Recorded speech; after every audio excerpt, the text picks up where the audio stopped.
Hello guys, welcome back my new blog. તમે જોઈ શકો છો હું ટી શર્ટ પ્રિન્ટ કરું છું. આવી રીતે આગળ મને કસ્ટમરે લોગો આપેલો. આ કસ્ટર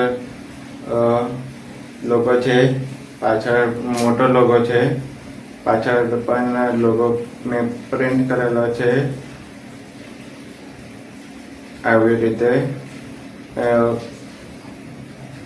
તો જેને પણ મારી પાસે બલ્કમાં ઓર્ડર ટી શર્ટ પ્રિન્ટ કરાવી હોય તો પ્લીઝ ઓર્ડર કરજો. બલ્કમાં ટી શર્ટ પણ પ્રિન્ટ થઈ જશે. જેને પણ મારી પાસે બલ્કમાં ઓર્ડર આપવો હોય, કસ્ટમ કરાવી હોય કે તો બલ્કમાં ઓર્ડર હું લઉં છું તો પ્લીઝ કોન્ટેક્ટ કરજો. નીચે મારો એડ્રેસ છે, તમે એની પર કોન્ટેક્ટ કરી શકો છો. ઓકે, બલ્કમાં ઓર્ડર રેડી કરી આપીશ. Okay, thank you.